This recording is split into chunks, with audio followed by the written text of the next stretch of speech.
Welcome everyone to the Group C Decider match to find out who will also be joining in the top 8 with alongside Bloodyface and the rest of the crew. My name is Frodan, joined by Brian Kibler, and together we're going to be casting what quite possibly the most high-profile match from the Decider matches. We have Ike from the USA up against Caimiao from China. And we're saying in the beginning of the show that this is kind of the match where I wish both of them could win.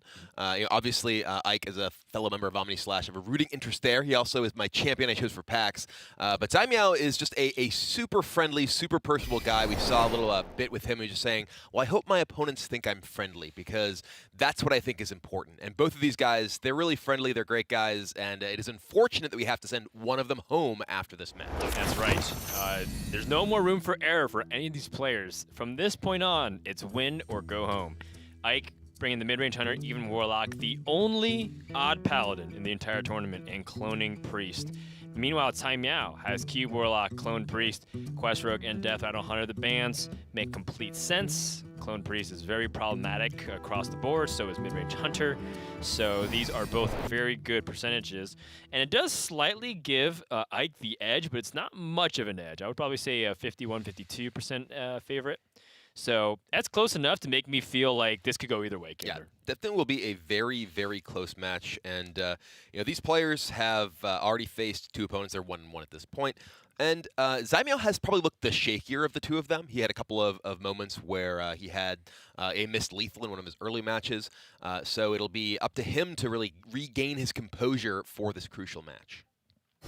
Yeah, well, we'll see what ends up transpiring in the first game. I do think one of the decks to focus on in this series is the odd Paladin. You know, Ike talks so highly about it, but Paladin as a whole has been struggling a lot, largely due to something you pointed out in the pre-show, which is even Paladin losing a lot. Yep. However, even Paladin still has a relatively aggressive game plan and is very board-centric, which odd Paladin at its core also tries to do, but a little bit faster pace than I would say even Paladin does. And this is a pretty good opening from Caimiao with the Candle Shot and Houndmaster Shaw, though he doesn't have anything in the sort of 2-3 spot.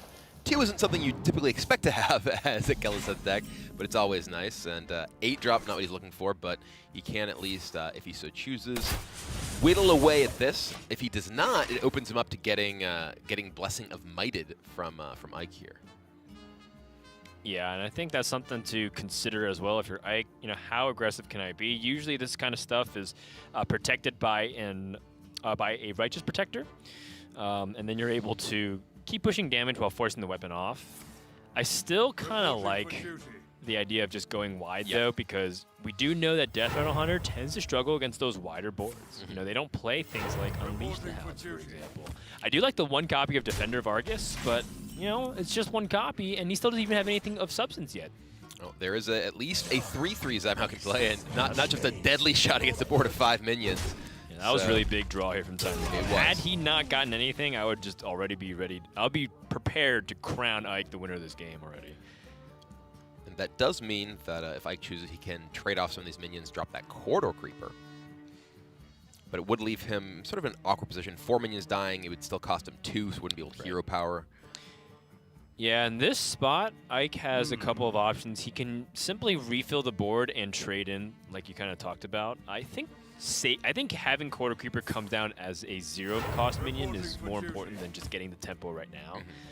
The question is how he wants to utilize his one other mana here. So does he want to go even wider with Lost in the Jungle, or does he want to simply play Flame Elemental and push face? Oh, or this, the Blessing of Might. Okay. Interesting. So it's a good hedge. This Blessing of Might usage here from Mike says that he wants to have the flexibility of using Lost in the Jungle later on, and he has 2 Blessing of Might. So I actually like this because a lot of times as a player that has multiple of the same card, you sometimes find it's very inflexible, and Odd Paladin is a deck that actually needs to adapt a lot to their opponent's game plan. Well, this is definitely something that he needs to adapt to, get rid of this Houndmaster Shaw as soon as possible. That is one of the really powerful cards coming out of the Deathrattle Hunter in the early game against opposing minion decks. But Ike, though, not going to miss a beat. Still refill that board. Corridor Creeper comes down for 0. Right.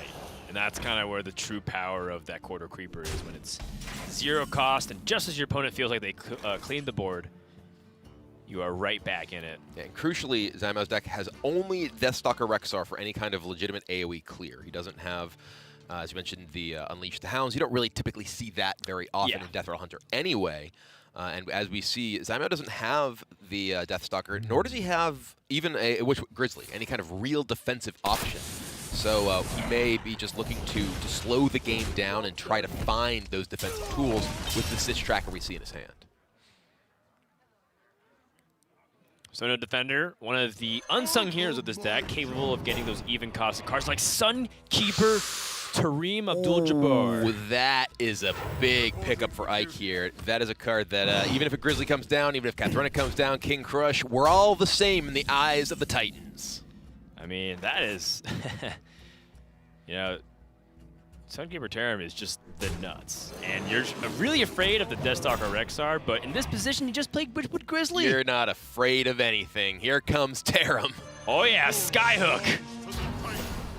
I really wonder what's the win rate of Odd Paladin when they get Tareem off of Stonehill Defender. It's got to be something astronomical. It's probably even over 100%. It's actually 108%. It just carries over to the next game. The momentum is so real. Your opponent is so crushed. They just don't want to play anymore. And Caimiao, I think he's done here. All right. Whether he chooses to or not. There's the concession. Wait, I thought Level Up was nerfed and out of Odd Paladin. Apparently, it works really good if you just get Sunkeeper Tareem off of the Sunhill Defender. Yeah, so Ike with a big win there. We did say that Odd Paladin was potentially one of the decks in his lineup that could be a question mark here against a lot of the rest of Caimiao's lineup. But it gets right out of the gates, gets the job done with Sunkeeper Tareem right away to put Ike up to a 1-0 lead. Yeah, it's a good matchup to say the least, given that Odd Paladin, part of the reason why it came back in prominence in so many waves was because of the prevalence of Hunter, right? Yep. And you can pressure them through the fact that they don't deal with wide boards. This even went back into the middle of last year when this was the case. So with that, Ike is up 1-0, but we still have plenty of more Hearthstone to play. So don't go anywhere. More HCT action continues right after this. I'm kind of cocky. I am very confident how I play. I think I'm one of the best players. Hit him in the face so they have less life is kind of my motto. Although it sounds kind of stupid, it's just something to actually think about in a simple way, right? You have two choices. You could trade or you can go face. If you don't really know what to do, just go face. Man, I'm not perfect, but like, I'm pretty damn close. Having fans that actually care about how you do is a really motivating and feel-good thing. Fans drive players. Hanging out, saying hi in chat, saying, man, you really did great at this tournament and I enjoyed watching, puts a smile on my face and a motivation to play. So I was born with a bone disease called congenital pseudarthrosis. About 1 in a million people have it. Throughout my life, I've had long periods of time where I can't walk, which has led to 21 surgeries, basically a surgery a year. Video games are just the go-to thing when you can't really do anything. Hearthstone in particular, you just open it up on the iPad, which is really nice in long recovery periods. So Hearthstone's honestly just kind of been there during difficult times. I got 2 aspects of my life, medical and then gaming. I'm kind of on the up on gaming and the down on the medical, so it's nice to have a little balance out. So getting up on a Hearthstone stage, having a bunch of people watch you seems not as scary as going in for an 8-hour surgery where you might lose your leg coming out of it. I kind of told everyone that I was gonna win Worlds this year, so this is the last shot for that. So I don't really have an option to lose here. I got Brian Kibler's Choose Your Champ vote. Everyone who's ever picked has made it to the World Championship, and I don't plan on ending his pick on a loss streak.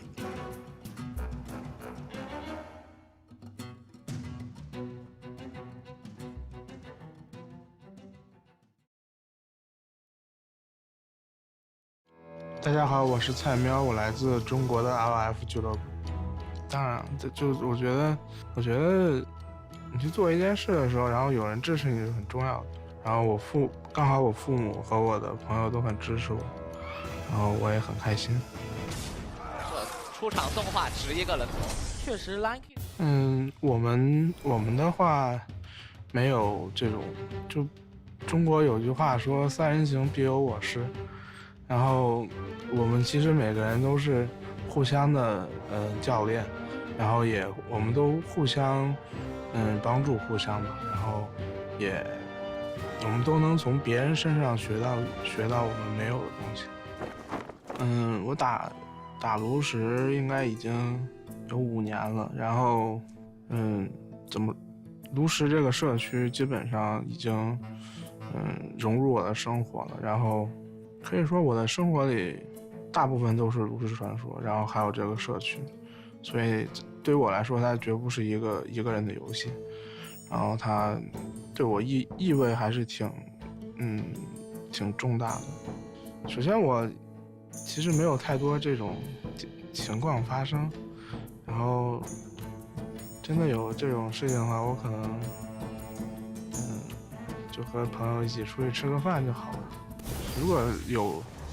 如果是要一个角色，我希望也是熊猫人吧，因为熊猫人生活的挺自由自在的，然后每天没事就喝酒。我还是希望大家都能很友善的吧，因为实际上我也不太觉得输赢有多么重要。然后，炉石这个东西在我看来，我不是只看结果，然后我还是希望能和交手的人能够和和气气的，然后大家一起开开心心的，这样。And Caimiao able to get a much-needed victory.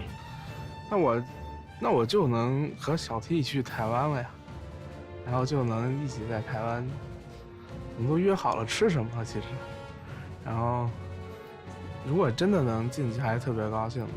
真的台湾已经有行程了，然后祝大家好运，然后都能合理的发挥吧，然后希望能够顺利利的。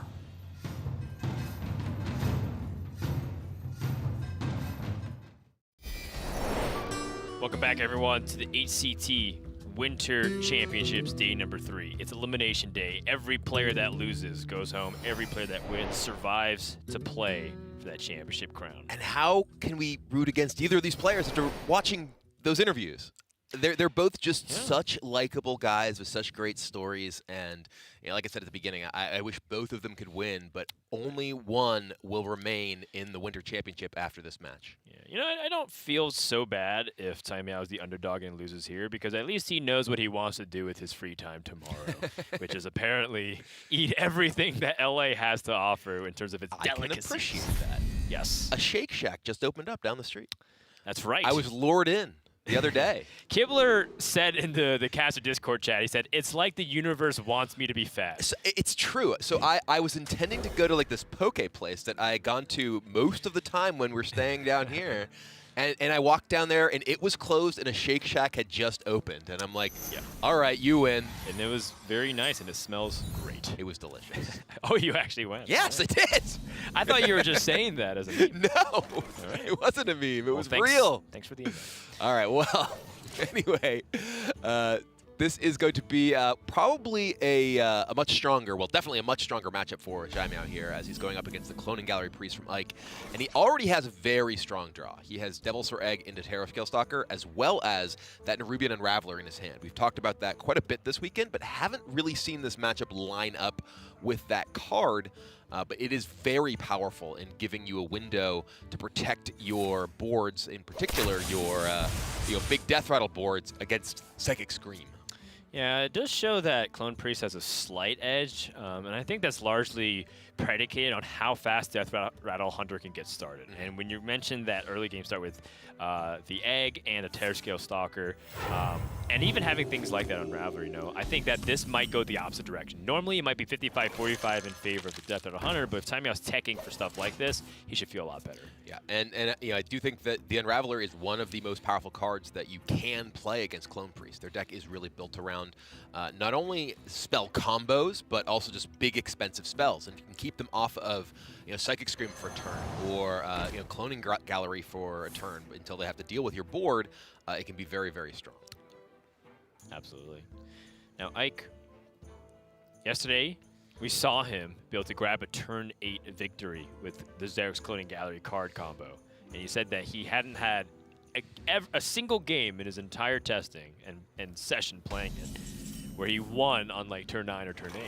So, you know, perhaps in his mind, he might be feeling a little bit more confident with the deck, or perhaps he feels like he used up his best luck already. He's like, well, I already got my one high roll out. In this position, though, there's not much you can really do if you're Ike. You don't have that Psychic Scream. He does have Pain and Death. He can clear off both of these minions and, you know, get some damage into the face. Sure. Which is okay. It at least gives him the Radiant remaining in play. But he doesn't have a way to take advantage of the Radiant right now. He did not get a Shadow Essence off of that Shadow Visions, which is why he went for it last turn. He may just, I think we may just see him clear off the 3/3 here with the Spirit Lash and hold on to that Pain, perhaps. He can do this. Oh, he's gonna kill the egg. Yeah. Okay. No, he's not gonna kill the egg. All right. This makes a lot of sense. Keeping tempo. Very Ike-like. Does mean it's interesting. He chose to use Spirit Lash plus Smite rather than using Pain, which does expose his Radiant to this Rexar. I guess Shadow Word Pain's really useful against the Houndmaster Shaw and a couple of other cards that might be problematic. Not that much, though. Grizzly comes off the top and comes down right away. It's a good draw here for Ike because that actually gives him something to Eternal Servitude. Yes, that's true. And Pain can kill Grizzly, speaking of. That's right. As you see Ike draw his Grizzly, it's like, oh yeah, that's what you might want that for. Yeah, Grizzlies, Houndmaster Shaw are the #1 candidates, and then there's a handful of 3/3s that you can get. I think specifically Grizzly, because Grizzly getting cubed is, you know, at least relatively threatening. Houndmaster Shaw definitely is problematic if it's sending spider bombs into your big res things as well. That's true. Although the Prince do that right Galset away. buff might even put those Grizzlies out of range. That is true. At least for the initial Shadow Word Though Pain. Ike has not seen Keleseth yet, it is in Zymo's hand. He drew it turn 3, which is, of course, you know, not exactly what you want it, but it could throw a spanner in the works, as Subtle might say, for that Shadow Word Pain.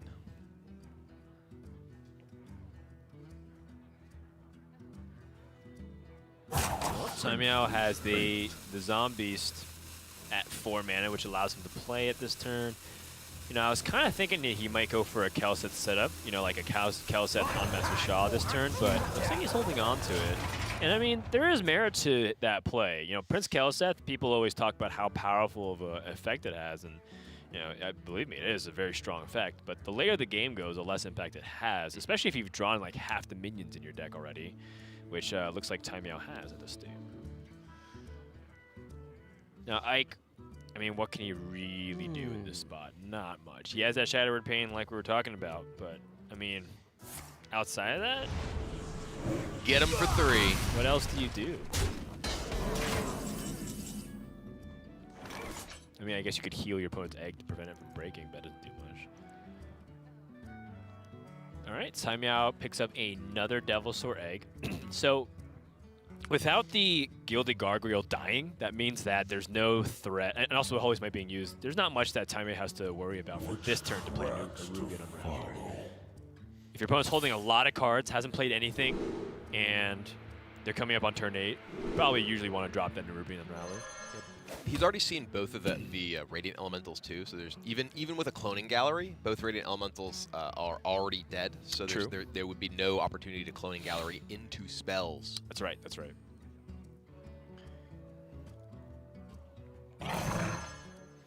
It's one of those you know, decks that's kind of weird. You have cards that not only are Radiant Elementals often like fairly weak to draw, but they also make your other draws weaker. Man, this is just all kinds of ugly. Yeah. The nice thing is that the more Caimiao develops minions that have poisonous and, you know, zombies that have all these kinds of like hard removal options, the better Mass Hysteria gets. True. So Caimiao does have to be very careful with how he proceeds, because he also could be sabotaging his own board development. I mean, Ike could attack the egg and Mass Hysteria. Yeah, which is going to, I think this results in quite possibly him having the only thing. Yep. Oh. Yeah, that nice. was the dream outcome, which is okay. Just kill both your stuff. There is the option where either of the other minions attacks the Grizzly.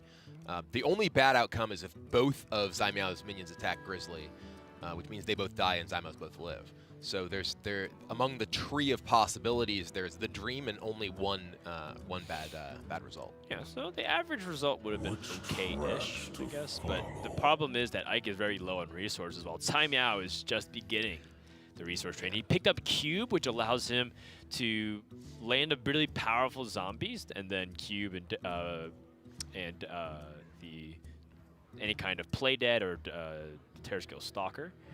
So the moment Caimiao is able to stick a big minion that either has charge or just really big stats and I can't deal with it, he is going to go in.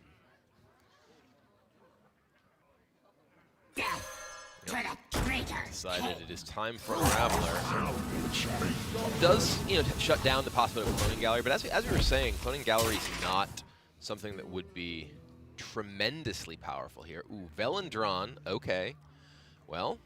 That's good. Yeah, given the context of Ike's draw, this is actually something you want to see because you don't have Cloning Gallery. Right now, Cloning Gallery would actually be a terrible draw because you draw on almost everything in your deck.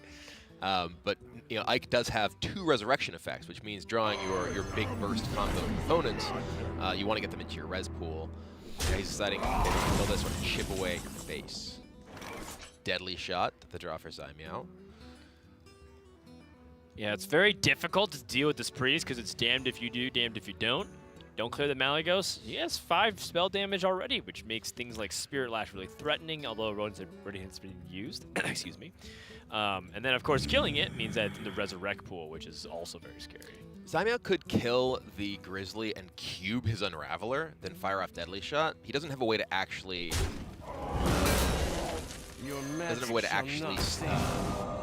trigger it, so he's just going to go ahead and, yeah, he wants to silence it. This ensures that there's no, opportunity for Ike to res this now, but it does give him the 4/12 on the board that he gets to sort of pick away at things with. And Lich King, all right, well, this is just one of those big dude games, not a combo deck. This is Res Priest. Yeah, I mean, it's kind of like a Ramp Druid type scenario. You just hit the big minion after big minion and hope that your opponent can't deal with your onslaught of pressure. Death Coil's pretty powerful burn spell. Ooh, Play Dead. All right, that means double Nerubian Unraveler can come out of this cube. It means no spells really will be played after this. So the Play Dead here represents +4 mana on all spells. So but maybe toss the Deadly Shot beforehand. Yeah, you definitely want to. Well, I mean, he can't use King Crush to try for Lich King because the thing is, he doesn't have a guaranteed kill on the Lich King. If he does just cast the Deadly Shot, true, then he could just kill the Malagos and leave it in the res pool. Well, he does have the guarantee clear through the zombies because he can play 2 of the Timberwolves and they both have Rush, so they buff each other and then you just use the Candle Shot to sure. They're 3 attacks. They're 3/4s. 3 mana 3/4s. Okay. Yeah. With Rush. Echo Rush. It combined with the Honey Mastiffs. Yep. 3 attacks. Yeah. All right. Well, he will use King Crush. Just wants to get the Lich King off the board. Okay.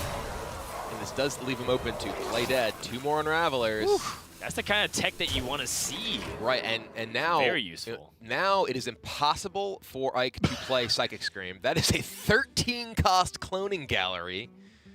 He could 6-cost Death Coil to take one of them out, and then hope to find a Psychic Scream.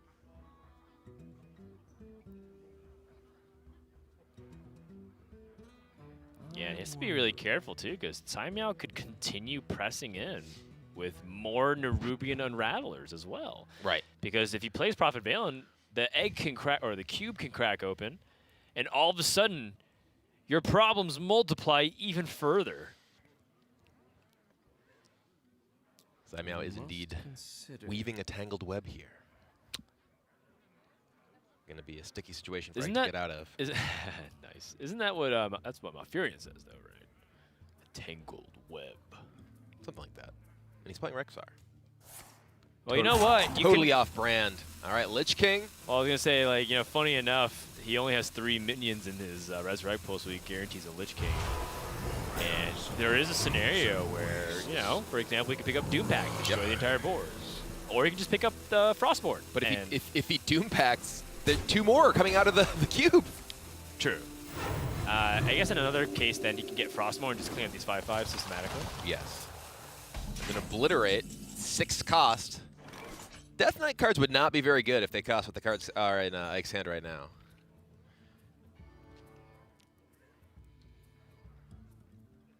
There's a the deadly shot would cost 7 mana, and again could just miss and hit the Malagos. Though there is the opportunity here for Caimiao to trade in the cube. Oh, I apologize. This isn't the Hunting Mastiff. It's actually the Vicious Scalehide. So it doesn't actually have Echo. Oh, okay. I thought it had That Echo. yeah. Right. Okay. Oh yeah. I just thought it was a 3-mana 3 attack that had Rush, and I ignored the lifesteal. But still, deadly shot. Okay. So you know, I kind of wonder. Is that? I guess that's still the right outcome. I was like thinking about like how he wants to deal with the Sports Wealth, but I guess he's just gonna take a policy that you don't deal with it. Right. And now Ike basically has to have. I don't even know if Mass Hysteria gets him out of this. There just really is nothing. He is just locked under these webs of the Unravelers. So he can obliterate one Death Coil obliterate like any combination of one or the other. It is crucial to note. I guess it doesn't matter given the context. Malagos doesn't have spell damage. Right. It doesn't actually increase the damage that you take from obliterate. I've always been afraid of that when I've had that, but ooh, Terrascale Stalker. That is 2 more Nerubian Unravelers. Well, he might even have lethal if he just goes for a build a beast right now too. It's true, and he still has more options. Like there's no reason not to build a beast. He's got the Magnetize, so that's 10. He just needs one more One damage off lethal here. He can go looking for a Direwolf Alpha.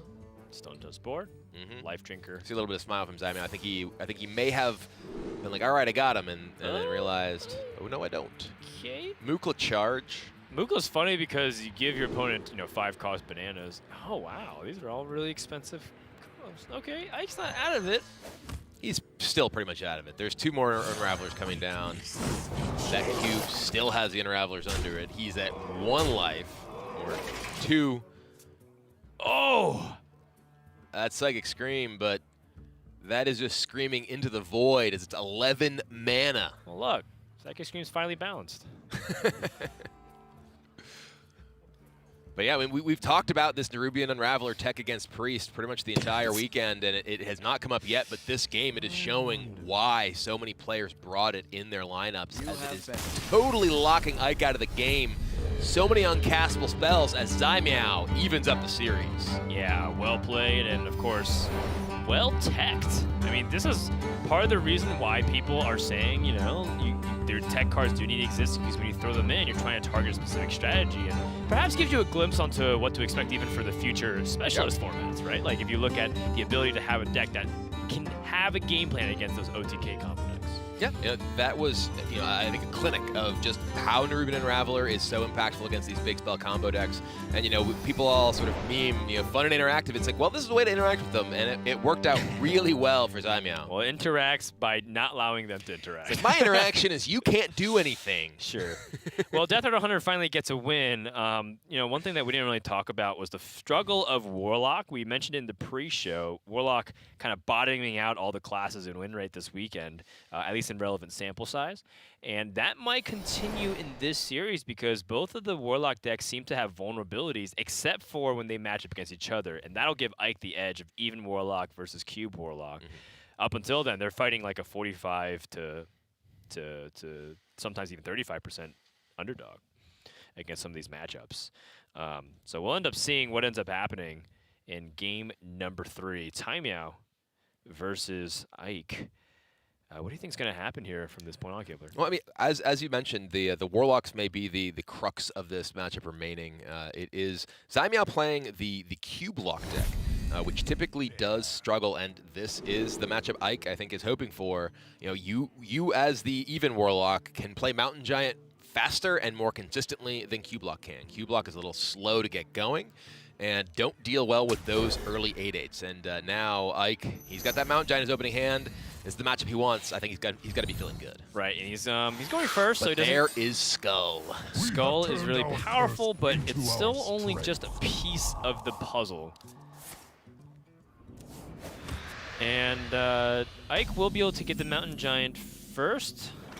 I guess in this very rare instance, sometimes you're okay with going second because you can get down on 3 mana and you have an extra card, but still not that big of a deal.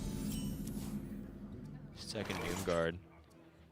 2 Doomguards and a Skull is a pretty scary hand. Yeah, although I feel like if I'm Caimiao, I still would be very okay with the idea of the Void Lord coming out. Yes. Even though they do have the threat of these. And there is Ooze. I was going to say, Ike has 2 Oozes in his deck. And that's it's a really big deal in this matchup because Caimiao, if he's faced with a turn 4 Mountain Giant, he is very likely going to feel the pressure and feel like he has to, he may have to coin out the Skull because it's obviously such a powerful tool, but he does have the Voodoo Doll as well. Yeah, the Voodoo Doll Dark Pack avoids that blowout potential. And this is actually an inclusion in Caimiao's list specifically that is not terribly common. We often see these lists have Prince Taldaram. We saw that in a number of the lists earlier on. And Taldaram does give you a lot of more powerful tools later in the game, but does prevent you from playing more early game tools like those Voodoo Dolls, which frankly, if Caimiao did not have, he would have been in a lot of trouble. Right. He would have been forced onto that Skull play that you mentioned and then would have potentially just lost on the spot. Yes. I wonder. Now, with this Skull setup, I kind of wonder if that's too much still for Caimiao to bounce back from, because he has things like his Possessed Lackey, which looks like he's going for right now, but he had this Possessed Lackey without even an Enabler. So, you know, if Ike had that, had an ability to push through, like a Spellbreaker. Well, there, Spellbreaker right off the top comes down. And I could clear it off. This is, I think, respect to maybe a Carnivorous Cube coming down and giving Caimiao additional access to that recruit effect. Man, Ike is so decisive too. Just the speed of his play. He's just ripping one card after another. Extremely confident with what he needs to be doing here. Now this Doomsayer is annoying. He doesn't get to develop much behind it again. But he will be hitting his turn 8 in a powerful manner. Yeah, this is a little bit of an awkward situation for Ike because he has 10 cards, so he can't tap first. If he wants to clear this, it's going to involve Spellstone, and then he doesn't have enough mana to really develop anything after the fact, other than potentially a Doomguard of his own, or rather Doomsayer of his own. I mean, he could ditch like the Defile, for example. It's not super it's important true. in this It's true. matchup. He can just get rid of the Defile for hand space here. Weakening his Twilight Drake isn't a huge deal, and he doesn't really expect a Doom, anything that Doomsayer would deal with yet. And he makes the play that you mentioned here. Not a terrible loss, but also just not super efficient for him either. Yeah, I mean, I personally think that when you're looking up against, when you're going up against like Void Lords and Doomguards and Cubes, sometimes Defile, if it does end up going through, might be more problematic than you hope for. I mean, this game state though is not bad for Caimiao. He may not have much in play, but he has Skull. He's got those Doomguards. He's got Gul'dan that he picked up now, and he's at 30. This is a matchup where Ike is definitively the aggressor. Right. And Caimiao, he is hoping to get to the stage where he has those Void Lords you're talking about. Crucially, though, he is scared to play that Skull because he does know there are 2 Acidic Swamp Oozes, and he can't really afford to spend so much mana doing effectively nothing at this stage of the game. Second Giant for Ike is a very nice draw. And now he can... Oh, man. Ooh, Bone Mare is very strong, too. And crucially, Ike also wants to be using his healing effects on his minions. I expect him to attack here and use Shroom Brewer because he wants his life total to go down. Both Hooked Reavers in his hand. He wants to get his life total down to 15 so he can start playing those 7/7s and really get the pressure on. Right, and he even has ways to add that damage with Bone Mare. And Caimiao, let me look at his list real quick. Doesn't look like he has anything like Lord Godfrey because he has other techs such as Rin the First Disciple to give him some inevitability over other decks. So now you quickly are recognizing how this game's going to evolve. Either two things happen. Ike's aggression breaks through, or Caimiao barely holds on and survives and utilizes things like Rin and Blood River Gul'dan to win the long game. But I'm liking the way Ike's hand is shaping up relative to Caimiao. Caimiao actually has a fairly aggressive hand. He has a combo-oriented. I mean, that's another like aggressive card. And if you're playing Mountain Giant behind your opponent, you're giving them the ability to pick the optimal trades if they even want to trade. They might even just go aggressive because Cube Warlock has nothing to be afraid of by dropping them below 15. Yeah, well, Caimiao may have a lot of really good cards in his hand with Doom Guards and Cubes and Gul'dan and such. He may be in a position, thanks to his fear of Ooze and frankly his correct fear of Ooze, that he feels the need to play a Doom Guard, and that runs the risk of discarding many of his important cards. You play a Doom Guard with a hand like this, and you lose your Gul'dan, and you're like, okay, I'm dead. Right. That's not, I don't think, what's on his mind this turn necessarily, but even in a turn or two from now, when the possibility for, say, Doom Guard Cube comes up, that has to be a fear at the back of your mind at least. Looks like Ike is locked and in the zone right now. He sat forward and is now in full life coach mode. the tunnel vision, you put your hands up on your head, you block out the rest of the world. All you care about right now is what's happening in this game. Yeah, every time I see this, I kind of remember the scene from The Simpsons where Mr. Burns asked Smithers to massage his brain just to get ideas going. And I feel like that's kind of what you do. You put your hands on your head to try and focus yourself to like squeeze your brain and try to get it to pinpoint what you need to get done here. And I think Ike is doing a couple of things here. One, trying to map out what is it going to look like if he pushes really aggressively, because that's what Ike likes to do. If he goes Bone Mirror, goes face, how can his opponent punish? And more importantly, this is my last turn before he's going to set up things like Blood River Gul'dan. So if he plays Void Lord, how am I going to answer that? Right. The two things that's really on Ike's mind here are Blood River Gul'dan and Void Lord. Okay, I need to push this back as aggressively as possible. Void Lord can come down next turn. How do I play around it? And this is interesting because he actually set an 8/8 rather than putting for instance using his 4/4 and buffing up the Twilight Drake, which would not be vulnerable to being killed by the giant on board.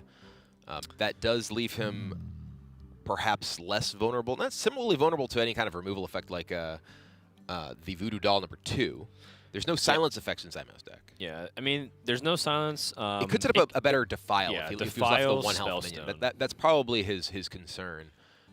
I haven't really like mapped out the Defile possibilities, but as we said, there's got to be one here every time you get bored.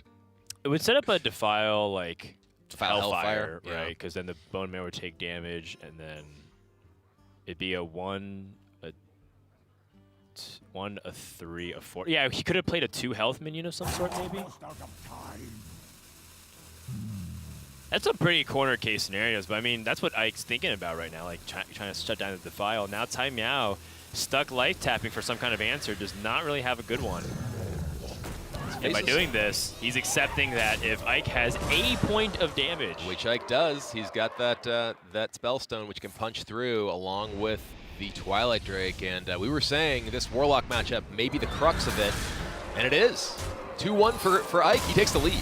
Yeah, and more importantly, Cube Warlock stays up for Caimiao, who has weak matches, both to the, basically to the Cloning Priest remain, because he's already got to win with that Odd Paladin.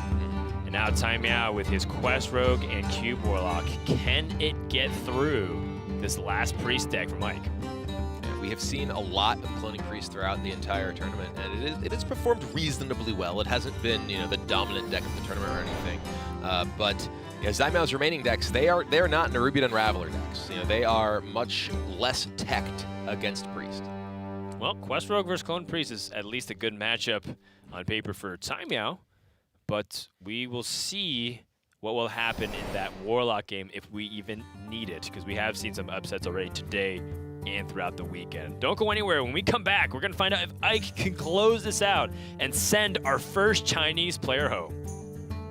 I was going to win Worlds this year, so this is the last shot for that. So I don't really have an option to lose here. Which player will be the last left standing? I play a little bit quicker than most other players, because when you do the same games over and over with the same decks, like, you kind of just know what's going on. My strategy is gonna yield well in this field because I'm the only one who brought Odd Paladin, and I think it's one of the strongest decks in the game right now. Yeah, so I think that my deck's overall power level is at a higher place than other lineups because I just brought less of a cohesive unit of decks and more just 4 decks that are good, while generally most people do a strategy of conquest of 4 of the same type of decks to target one specific type of matchup or archetype of decks. I think kind of in general, there's probably more pressure. It doesn't really affect me when I play. There's more pressure because you actually have like people voting for you. Packs are on the line. People are pretty vicious over their free pack. Everyone has a good shot at doing it. I mean, everyone's really good at the game, obviously. Like, they made it here, but obviously I want to be number 1.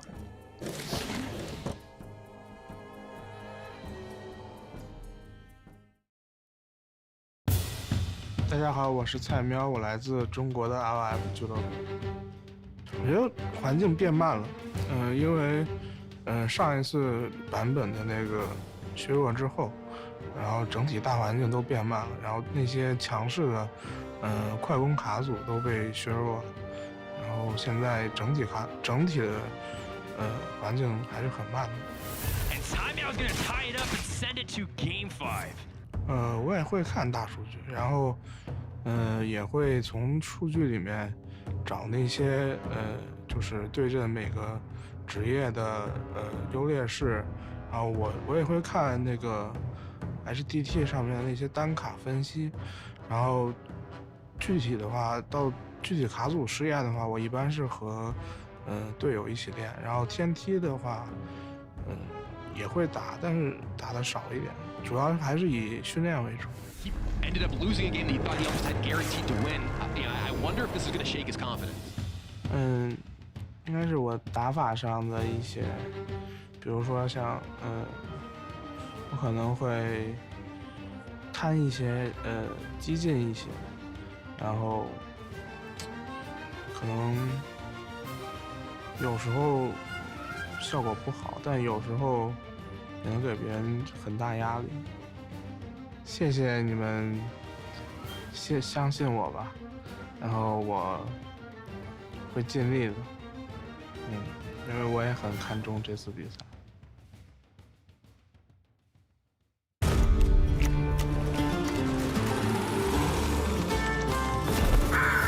The Hearthstone Championship Tour continues. It's go time! This is the HCT Winter Championship! Caimiao currently down by a score of 1-2. He's able to get that Deathrattle Hunter off the board, but looking to make that comeback against Ike, whose last deck that remains is Clone Gallery Priest. Caimiao has Quest Rogue and Cube Warlock. Quest Rogue, fantastic against the Priest. Cube Warlock, not so much, but it still has a fighting chance. It's a lot better than the other way around. Quest Rogue, for example, is about a 75-25 favorite against Clone Priest. So we might see that one coming up first if Caimiao just wants a little bit of a breather. We also have seen some players say, you know what, let's just get the worst matchup out of the way here. Let's not waste anyone's time. Yeah, it's always an interesting sort of insight into the player's thought process to see how they queue their decks when they have a single opposing deck remaining. Caimiao looks to be of the I'm gonna get the tough one out of the way before we even try philosophy, as it will be Warlock, which, as you mentioned, is a much harder deck to win with in this matchup. The Warlock deck, looks to play a long, kind of grindy game in many cases, and in this particular matchup, really needs to find those burst damage wins with Cube plus Doomguard. Really could use that Skull of Gul'dan he had in the early game last time, because there's no way for Ike's deck to remove a weapon, and it could really give him a big tempo boost. I was excited to see that Mountain Giant at first, but then I realized Ike has the Shadow Word Death ready to go. It's still exciting because it's going to mean something happens. Sort of, in the sense that there's a little bit of tease, but there's nothing really much actually happening here, just more of a threat check. Question and answer. An 8/8 minion is hitting the board on turn 4. Nothing. It's dead. Yeah. Well, at least that's what I think will happen. Maybe I'll be surprised when Caimiao ends up playing a Doomsayer instead. Give him that flexibility to play Mountain Giant, puts a 2-cost minion on the following turn. Yeah, But I think yep. Mountain Giant is usually what the situation Yeah, and this is a matchup where, as we were saying, really demands that you put the pressure on the Priest. The Priest, if given time, can use Cloning Gallery plus Res Effects, or just Cloning Gallery, period, and kill you in a single turn. We've seen, I think we saw like 60 damage come out against an Odd Warrior in a single turn earlier today. And that is precisely what Ike's going to be looking to do, is just blow up Caimiao. Yeah, it's a little bit of a degenerate matchup sometimes. It's like Q Warlock can do all these things, but then they lowered themselves too much, and then they get to 20. Then you play Cloning Gallery, and then you hit them for 1 Mind Blast, they're dead.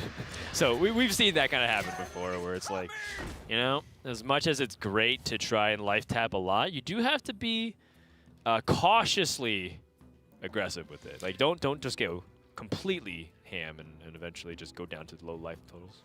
And here Ike does have the possibility of clearing off the Doomsayer with the Ziliax and Smite, but it is much more important for him that the Holy Smite is part of his burst damage later. So fighting for the board isn't really a thing for the Priest deck in this matchup, so even though he did have a way to get rid of the Doomsayer, not worth expending the resources, and he lets the Radiant go.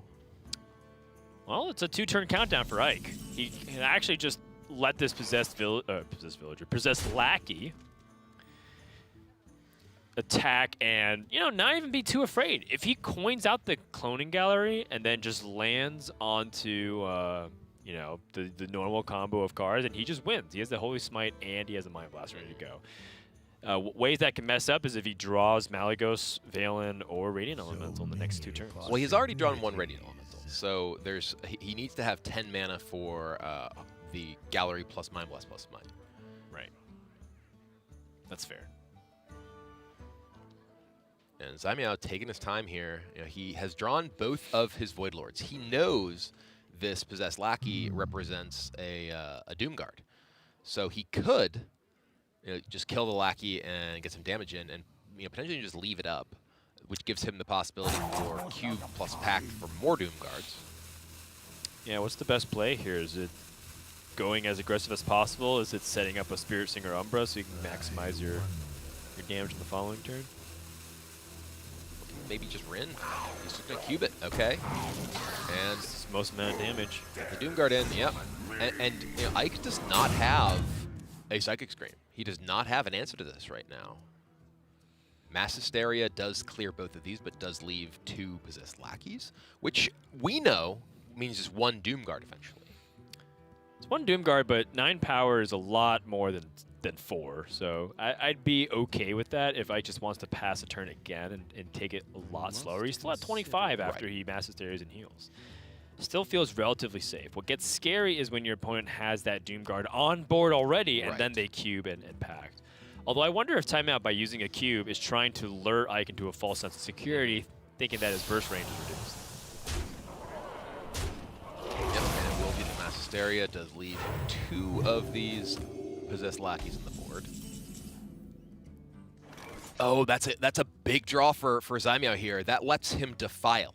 So he can actually play Kobold Librarian, Defile, and play the... actually, is he just shy? Oh, yeah, he doesn't have enough mana. He's just 1 mana shy of being able to cube Pact here. So that, I mean, that would represent, you know, 15 burst damage. If he's 1 mana off, 15 burst damage. At the same time, Kobold Librarian also puts you at 20. That is one of the scary moments. But it's like you said, he needs 1 extra mana for that. So if he knows that he has coin, he still doesn't have enough mana to do the Mind Blast, because 1 Radiant Elemental is in the Resurrect pool.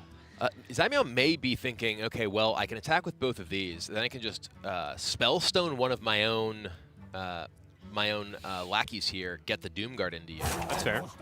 You know, he did not see a Psychic Scream last turn, and getting the, maybe the Defile, or it could be this into the Spellstone. I think I like the Spellstone because maybe of this that into red. Spellstone, yep. So it gets him to 25, it's a bit of healing, and yeah, able to get that 5 damage in, and this Carnivorous Cube Dark Pact on the Doomguard can represent lethal next turn. Ike, he finds a Smite. Oh boy, is that it? If he gets both, I don't know if he's guaranteed. If he coins out the It should the be. cloning gallery. If he gets Radiant and both spell damage minions, that's 28 burst from the 2 smites. And I think Ike is racking his brain. Does he have, is this guaranteed? Well, he drew Ziliax. So he has Malygos, Lich King, Valen, Lyra, and the Radiant. There it is. Ike said he never just played Cloning Gallery and won, and this is the 2nd time this event, and this one brings him through to the top 8. Gets him when it counts. Ike is going to send Caimiao home again. And now we have a USA player that's advancing to the top 8. Yeah, and Ike, he's a player who a lot of players are rooting for, but definitely we're all sad to see Caimiao go as well. We've seen him twice so far this championship season. I expect we'll see him again. That's right, and Brian Kibler and the rest of the people that picked Ike can rest a little easier, knowing that PAX have at least advanced a little bit so far, and of course the prediction for him to go to the World Championship. So congratulations, Ike will advance 2nd in Group C, and we'll see how he fares against the players in the top 8 happening later today. Let's go ahead and check in with Ike with a few words on his victory. Thanks very much, guys. I'm joined by Ike after his victory over Caimiao. Moving on to the top 8, and I got a bone to pick with you, man. You've told us many times throughout the week that you've never done the Xerix Cloning Gallery Priest, kill your opponent on turn 8 or turn 9. Now you've done it twice in the tournament. What's going on? Well, I think many times is a little bit of an exaggeration. I said it once to, I think, exactly Sottle. But, man, dude, it's awesome killing people with that on turn 8 and just not worrying about having to play the rest of the game. Yeah, and we talked a lot with you about your confidence level coming in. I think you said it in a few of your interviews and your media pieces. And specifically, you mentioned Odd Paladin. You're confident in that deck. Nobody brought it. I want to hear from you why you decided to bring that Odd Paladin over any other deck that would fit your lineup. So I didn't have like a hard read on the people in my group, and I'm kind of just, my philosophy is bring good decks. So a combination of stats on any website you look at and just kind of my personal experience with the power level of the deck meant that it felt like it was a pretty safe and comfortable bring. It was really good against 2 out of the 3 people in my group. Definition was targeting it, so it kind of sucked there. But I'm pretty sure he was the only one in the tournament that targeted it, so I'm pretty confident with it moving forward too. Well, now you're 1 match away from making a top 4 and qualifying to the World Championship. Has it sunk in yet? Groups don't matter anymore. It's all come to that 1 match. How does that feel? Honestly, right now, it's 1 win at a time. Each of those games was 1 win at every game, like do what I could. Try not to think about anything else, because when you get inside of your head and you think about all the possibilities, it not only takes away focus, but it's just really unproductive. So now I just have to look at, I'm facing Bunny Hopper, right? That's correct. Yeah, Bunny's actually someone who's like really cool. I've talked to him a lot at this event, so it's kind of bittersweet that I'm going to play against my friend, but Odd Paladin's going to make some men and hit him in the face. Well, there you go. I saw your guys' Twitter exchange yesterday, so a little bit heartwarming, and especially since you guys have to face off again in the top 8, a little bit tough. But congratulations on your win, and good luck in your quarterfinal matchup later. Let's send it back over the desk with Danny Kibler. All right, well, Ike nails his spot in the top 8 and advances 1 step closer to that World Championship berth. Let's take a look at Group C and how things have transpired. Definition being the group winner and Ike taking the runner-up spot. Did you anticipate the group panning out this way? I think, talking to Ike, he felt like he needed to basically dodge Definition in order to make it to the runner-up position, and that's exactly what happened. I think a lot of players thought Caimiao would take down Definition, but after that, he emerged as a clear winner. All right, well, with that, we have 1 more decider match, and then we're halfway done. Then the real juice begins as top 8 into the top 4 for day number 4 will be set in stone. So Ike is able to take down Caimiao by a score of 3-1 and will be advancing to play Bunny Hopper, the winner of Group D, later today in the quarterfinals. Coming up next, we have Group D's deciders match. Roger from Taiwan goes up against Lion King from China. Stay tuned. You're watching the HCT Winter Championship.